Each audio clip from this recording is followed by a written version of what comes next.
That government of the people, by the people, for the people.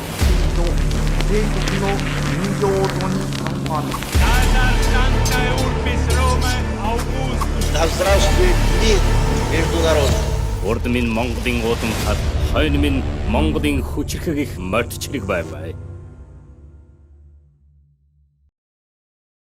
Францын ерөнхийлөгч Эммануэль Макрон өөрсдийн үдсийн ядаж устгахын төлөө тэмцдэг байсан террорист байгууллагын толгойлогчийг өнөөдөр хүлээн зөвшөөрч Сирь улсын хууль ёсны удирдагч хэмээн гар барьж байна. Бүр Парис хотноо төрийн дээд хэмжээний хүлээн авалт хийж хүлээж авлаа. Тэгвэл өдрөөс өдөрт дүрэн тодорч буй Ахмед Аль-Шара гэж чухам хэн бэ? 1982 оны 10 дугаар сарын 29-ний өдөр төрсэн Мухаммед Хусейн Аль-Шара хэмээх этгээд нь өнөөдөр Сирь улсын ерөнхийлөгчийн албан тушаалыг хашиж байна. Гэхдээ энэ хүн нэгэн цагт зартай гэмт хэрэгтэн алан хядагч байсан этгээд. Энэ этгээд нь нэгэн цагт барууны ертөнцийн хорхоотой араанд зуугдаж алан хядагч хэмээн бүртгэлд бүртгүүлээд байсан Аль-Каида бүлэглэлийн гишүүнээр ажиллаж мөн террорист үйл ажиллагааны улмаас 5 жилийн турш шоронд хоригдож байсан нэгэн. Гэтэл өнөөдөр энэхүү этгээдийг барууны ертөнц өөрсдийн тал хэмээн хүлээн зөвшөөрч бүр алан хядагчаас нь улс төрийн имижтэй болгон Франц улсад хүртэл урьж байна. Үүн дээр ганц зүйлийг баталгаатай нэмж хэлэхэд түүний айлчлал зөвхөн Францаар тогтохгүй. Тэрээр удахгүй Германд очино, удахгүй Англид очино, цаашлаад магадгүй Америк нэгдсэн улсад ч очиж мэднэ. Ямар сайндаа 2025 онд Time сэтгүүл түүнийг дэлхийн хамгийн нөлөө бүхий 100 хүний нэгээр нэрлэв.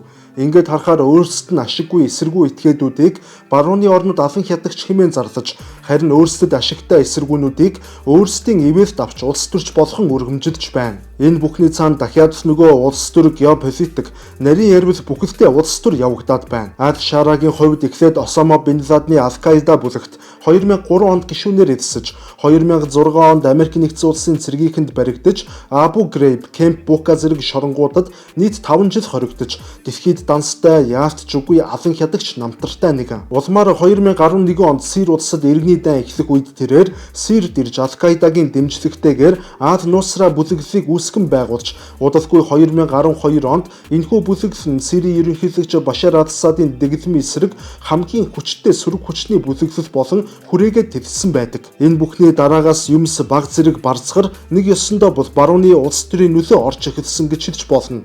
2015 онд тэрээр өөрийн бүлэглэлийн үйл ажиллагааг Аль-Каидагаас салгаж бүлэглэлийнх нэрийг мөн Хайт Тахрир аш-Шам хэмээн буюу олон улсад HTS гэх нэртэй болгон өөрчилсөн. Ийхүү байж байгаад 2024 онд түүнд хамгийн боломжтой цаг үе тохиолсон юм. Сирийн ерөнхийлөгч Башар Аль-Асадыг тэтгдэг Оросын холбооны улс нь Украины дайны намагт шигдсэн учраас Аль-Шара 2024 оны 11-р сард Сирийн засгийн газрын эсрэг зэвсэгт тэмцэлээ дахин эхлүүлж богино хугацаанд Алеппо болон Дамаск зэрэг хотуудыг эзлэн авсан юм. Мөн тухайн оны 12-р сарын 8-ны өдөр Израилийн зэвсэгт хүчин Голаны өндөрлгөөс Сирийн баруун өмнөд нутагт халтан довтолж эхлэв. Өөрөөр хэлбэл энэ бүхэн тохиолдол байсан уу? Эсвэл хувилдаан байсан уу? Ямар ч тач Аль-Шара болон Израиль улсууд хүч хавсран Башар Аль-Асадын дэглэмийг түлхэн унагсан харагдаад байгаа юм а. Улмаар Башар Оросын холбооны улс руу зугтсны дараагаар Сирийн хувьсгалын ялалтын баг хурал гэж хурд зарлагдаж Аль-Шара аль бие ёсоор Сирийн ерөнхийлөгчөөр томилогдов. Ингээд тэр дотоодын улс төрийн хүчнүүдэд нэгтгэх ажлаа эрчимжүүлж мөн гадны улсуудад бас гадаад айлчлал хийж эхлэв. Үүний нэгэн тод жишээ нь Францын ерөнхийлөгч Эммануэль Макронтой Парис хотноо хийсэн уулзалт юм. Франц улс нь өөрсдөө террорист хэмээн эрен сурвалжлагдаж байсан хүмүүсийн жагсаалтандаа нэрийг нь оруулсан энэ хүнийг нэг л өдөр өөр улсын хууль ёсны төрийн тэргүүнгээд инээд авдан уулзаж байгаа нь энэ. Энэ бол яалтч үгүй улс төрд мөнхийн найз гэж байдаггүй гагцгүй мөнхийн эрх ашигл гэж байдгийн хамгийн тод жишээ юм. Тэгэхээр гол сэдвтэ орохоос өмнө та бүхэндээ хамтран ажиллагч байгууллага болох Авторгын хууль зүйн товчоогоо танилцуулж байна. За хэрвээ танд болон таны аж ахуйн нэгжид ямар нэгэн байдлаар хууль эрх зүйн зөвлөмж туслалцаа хэрэг болвол Авторганд хандаарай. Ахмед Хусейн Аль-Шара 1982 оны 10 дугаар сарын 29-ний өдөр Сауди Арабийн Рияд хотод дундаж амьдралтай гэр бүлд төрж өссөн. Өөрөөр хэлбэл тэрээр Сирийн газар нутагт төрөөгүй. Түүний эцэг Сауди Арабийн газрын тосны яамд газрын тосны инженерээр ажилладаг байсан бол ээж нь харин газар зүйн багш байв. Тэрээр Сэхэтэн гэр бүлээс гаралтай. Улмаар 1989 онд түүний гэр бүл Сирид нүүн очиж эцэг нь үл хөдлөлийн агентийн газар нээсэн байдаг. Тухайн үеэс эхлэн Ав Шара сүмд ихээхэн татагдах болж 17 настайгаас эхлэн шашны талаар гүнзгий сонирхож Аллахын үнэнч албат болсон гэж үздэг. Ав Шараг Башарын дэглэмийг унгаах үеэр тэрээр дэлхийн нийтэд од болж эхлэхдээ зэрэгцээд түүний бага насны талаар олон мэдээллүүдэд илтгэгдэж эхэлсэн юм. Тухайлбал сэтгүүлч Хусейм Жазматигийн бэлтгэсэн намтраар бол Ав Шара бага байхдаа дотгошоогоо дуу цөөтэй ичимхий хүүхэд байсан хэмээн бичдэг. Мөн нэгэн хачирхалтай зүйл нь 2022 онд тэрээр Дамаск хотыг эзэлснийхэн дараагаар өөрийн бага насндаа амьдарч байсан байшинд очиж тэнд амьдарч байсан айлд хандаж энэ байр надад дурсамжтай бөгөөд үн цэнтэй учраас байрыг минь суллаж өгөөч хэмээн эвдгээр гуйж өнөөх айл нь мөн тухайн байрнаас нь гарсан гэдэг. Мэдээж хэрэг буутай хүн үг хэлж байхад хинч байсан гарч тарах биз. Ав Шарагийн хувьд эцэгтэйгээ тэр болгон улс төрийн үзэл баримтлаар санал нийлдэггүй байсан ч гагцхүү палестинчуудыг израильчуудаас хамгаалах асуудал дээр санал нэгддэг байв. Мөн Ав Шара Дамаск хотод байхдаа сэтгүүл зүй болон ангаахын чиглэлээр зэрэгцсэн суралцдаг байсан бөгөөд тус хоёр мэрэгчлэр нийт 2 жилийн хугацаанд суралцсан юм. Гэвч энэ үеэр тэрээр исламын шашинд улам бүр автаж хэд радикал үзэлтэй болсны улмаас сургуулаа орхиж 2003 онд Ирак руу явж цэргийн замналан эхлүүлсэн юм. Та бүхэн санаж байгаа бол 2003 онд Америкийн нэгдсэн улс Ирактай дайн зарлаж Америкийн нэгдсэн улсын цэрэг орж ирэх үед исламын радикал үзлийхэн дагуу буруу номтнуудтай тэмцэхээр Иракийг зорьсон гэж ойлгож болно. Түүний хувьд Америкийн нэгдсэн улс нь Иракийг бүрэн эзлэхээс ердөө хэдхэн 7 хоногийн өмнө автобусаар Ирак улсад очсон байдаг. Харин Иракт ирсэн даруйда шууд Аль-Каида бүлэглэлийн Ирак дахь салбарт гишүүнээр элсэв. Улмаар Иракт Саддам Хусейны дэглэм нуран унаж иргэний дайн эхэлсний дараагаар тэр босгочдын талд тулалдаж эхлэв. Гэвч Америкийн нэгдсэн улсын цэргүүд түүнийг тесрэх бөмбөг тавьж байхад нь үйлдэл дээр нь баривчилж 5 жилийн хорих ялаар шидэгсэн юм. Гадны улсаас Иракт ирж байлдсан алан хядагчдын ял маш хүнд байсан учраас тэрээр Америкийн нэгдсэн улсын албаныханд тухайн үедээ өөрийгөө Ирак хүн хэмээн амжилттай итгүүлж чадсан. Мөн шоронд хоригдож байхдаа бусад хоригдлуудад сонгодог араб хэл зааж өгдөг байсан тул түүний нэр хүнд Иракийн шоронгуудын дунд маш ихээр нэмэгдсэн гэдэг. Улмаар түүнийг шоронгоос суллагдах үеэр арабын хавар хөдөлгөөн исламын ертөнц даяар түүмэр мэт тархаж таарсан юм. Уг тархалтын давалгаа яг Сирь улсад эд өрнөж байх үед тэрээр Аль-Каида бүлэглээс даалгавар авч Сирид томилогдсон очсон байдаг. Тэрээр өөрийн төв бүлэглээс ихээхэн хэмжээний мөнгө болон хүн хүчтэйгээр Сирь улсад очиж Аль-Каидагийн шууд дэмжлэгтэйгээр Аль-Нусра фронт гэх байгууллагыг байгуулав. Тэрээр тухайн үед Аль-Каидагийн төв командын шууд удирдлагад захирагддаг байж мөн тухайн үед Аль-Шарана Сирь дахь исламын улс бүлэглэлтэй холбоо тогтоож тэд хамтарсан байдлаар Сирийн төв засгийн газрын эсрэг тэмцэл явуулж эхэлсэн. Улмаар 2012 онд түүний байгуулсан бүлэглэлийг аль бие ёсоор Америкийн нэгдсэн улсын төрийн департаментаас алан хядах байгууллага хэмээн зарлаж Ав Шараг онц ноцтой алан хядагч хэмээн эрен сурвалжирч эхэлсэн юм.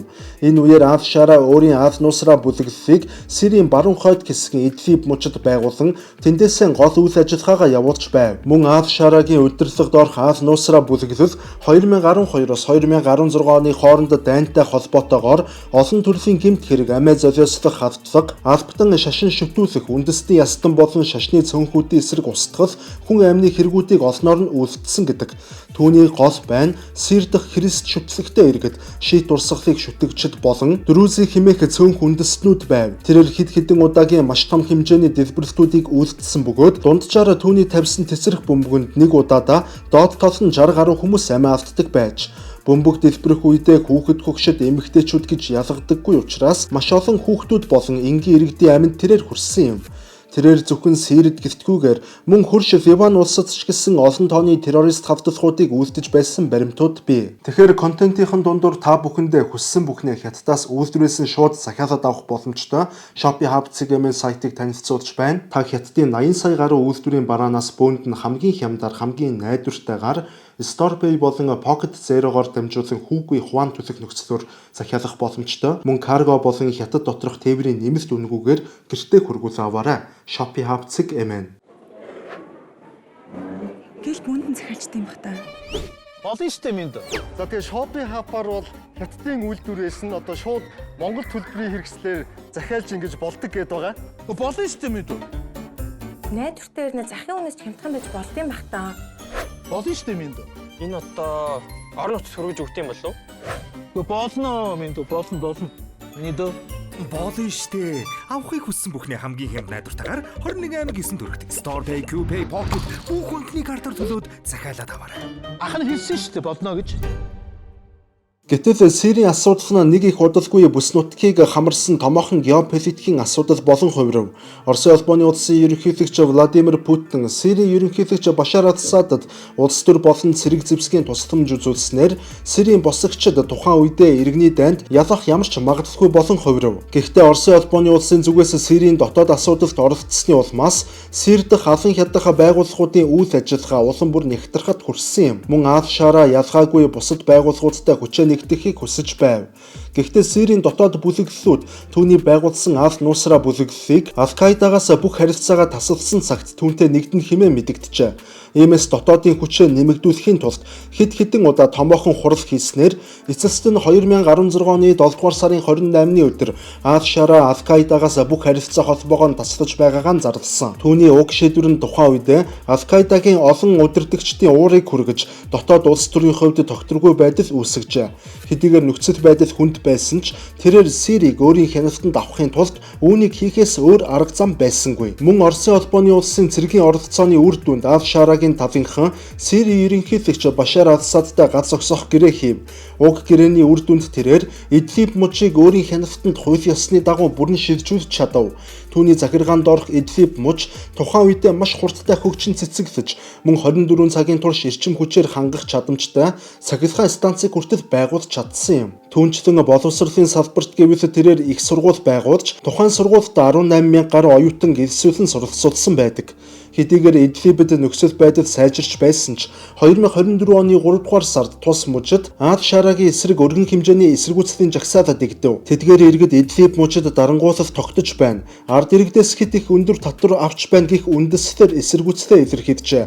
Гэхдээ уг эсэргүүцлээр дамжуулан Аль-Шара өөрийгөө энгийн нэгэн алан хядагч бусан харин улс төрч гэдэг имижээр ард иргэдтэй танигдахын тулд иргэдтэй хэлэлцээр хийж, буулт хийж аюулгүй байдлын ажиллагааны үеэр баривчлагдсан олон зуун иргэдийг судлах шийдвэр гаргасан юм. Мөн орон нутгийн хэмжээнд сонгууль зохион байгуулах, дөрвөсөдөд ажлын байр бий болгох зэрэг амлалтуудыг давхар өгчээ. Аль-Шарагийн захирч байсан тус мужид угтаа бол Турк улс захиргааны хомсдлын шийдвэрлэхийн тулд өөрийн захиргааны холболтыг хийж Аль-Шарад туслаж байсан байгаа юм. Гэвч Аль-Шара тун чадварлаг улс төр хийж бүс нутагт нэр хүндээ нэмэгдүүлж байгаа нь эргээд Туркийн санааг зовоож эхэлжээ. Ингээд Турк улсын зүгээс Идлиб мужтай хийх худалдааны эргэлтээ бууруулж бүс нутгийн хүн амын амжиргааг муутгах замаар Аль-Шарагийн нэр хүндийг унгах алхмуудыг хийж эхэлсэн байдаг. Гэхдээ яг үнэндээ эдгээр нь огтхон ч амжилт олоогүй юм. Гэтэл яг ямар тохироо бүрдсэнийг нарийн хэрж мэдэхгүй ч 2024 оны 11-р сард Аль-Шара Сирийн ерөнхийлөгч Башар Асадын дэглэмийн эсрэг дахин дайн дэгдээж тэрээр маш богино хугацаанд ялалт байгуулж чадав. Үүнийг Оросын улбооны улс Сирийг хамгаалах боломжгүй болсон гэх мэтээр олон төрлөөр таамаглан тайлбарладаг боловч хамгийн гол нь яг энэ цаг мөчид дайрвал шууд ялалт байгуулж чадхаар байна хэмээх тагнуулын мэдээг хэн нэгэн Аль-Шарад өгсөн гэдэг нь ойлгомжтой. Аль-Шарагийн дайсан Башар Асад бол Путиний талын хүн. Путин Сирийн ерөнхийлөгчөөр дамжуулан ойрох дорнод дах геополитикийн нөлөөгөө тогтоом барьж мөн хар далайд гарц гаргаж чадаж байсан. Тэгвэл логикоор хөөгөөд үзвэл Путиний энэ байдалд хэн бухимдаж, хэн Путиний нөлөөг тухайн бүс нутагт хязгаарлахыг хүсэж байв. Хариулт нь бол мэдээж барууныхан. Иймээс барууны тагнуулын байгууллагууд Аль-Шарад тагнуулын мэдээлэл өгсөн байх магадлал өндөртэй. Мөн түүний гадаад айдчлал барууны улсуудаас эхэлж байгааг харвал энэ таамаглал улам бүр баталгаажиж байна. Аль-Шара ердөө 11 хоногийн дотор Асадын дэглэмийг түлхэн унгасан. Тухайн үед мөн Израилийн арим Голаны өндөрлөгт цохилт өгч Асадын дэглэмд давхар хүчтэй шахалт үзүүлсэнийг та бүхний зарим нь санаж байгаа байх. Яг тухайн үед олон нийтийн зүгээс Асадыг ядарч явах үед нь нэмж унсан дээр нь дэвсэлж байна гэж үзсэн боловч үнэн хэрэгтээ энэ бүхэн урьдаас төлөвлөсөн томоохон үйл ажиллагааны ердөө нэгэн хэсэг буюу Израиль улсын зүгээс Аль-Нусра бүлэглэлтэй хүч хавсран Асадыг түлхэн зайлуулсан байх магадлал маш өндөр болж хувирч байгаа юм а.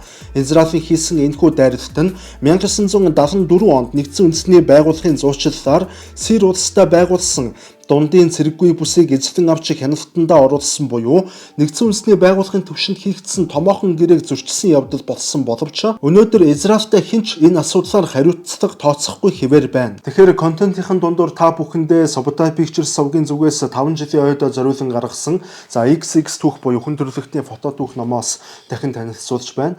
За энэхүү номонд бол одоо 20 дугаар зууны хамгийн чухал үйл явдлууд, сонирхолтой үйл явдлуудын талаар за түүхэн гэрэл зургууд болон маш тодорхой нарийн тайлбаруудын хамтаар бол гаргасан ийм ном байгаа юм. За иймээс одоо хэрвээ та бүхэн түүх сонирхдаг бол ховор чамин ном цуглуулдаг бол за мөн манай совгийг дэмжихийг хүсэж байвал за энэхүү номноос бол одоо худалдаа авах боломжтой юм шүү. За номыг хэрхэн захиалах талаар дэлгэрэнгүй мэдээллийг би доор сэтгэгдэл хэсэгт үлдээе. Тэгвэл одоо Сирид яг юу болж байна?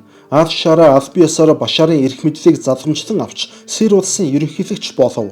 Үүний дараа Афшара 2024 оны 12 дугаар сарын 30-ны өдөр Украин улсын гадаад хэргийн сайд Андрей Себахатай Дамаск хотод уулзалт хийсэн. Энэ нь Башар Асадын дэглэм нуран үндэсний дараах тус улсын хийсэн анхны өндөр түвшний дипломат харилцаа тогтоох алхам байв. Хачирхалтай нь тэрээр анхны алхмаа Европын холбооны улсуудын аль нэг нь эсвэл Америк нэгдсэн улсаас бусан шууд Украин улсаас хийв. Энэ бол санамсаргүй явдал байсангүй.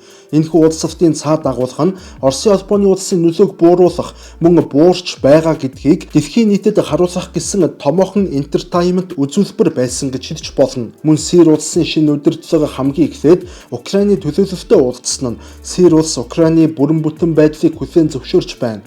Оросын холбооны улсын юу ярих нь хамаагүй хэмээх Путинд өгсөн анхааруулга байв. Афшара хэмээх орон нутгийн хэмжээний жижиг ноён хизээч ийм том хэмжээний буюу дэлхийн нийтийг хамарсан геополитикийн тоглолтыг дангаараа хийж чадахгүй. Түүний сачи болон мэдлэг хизээч хүрэхгүй.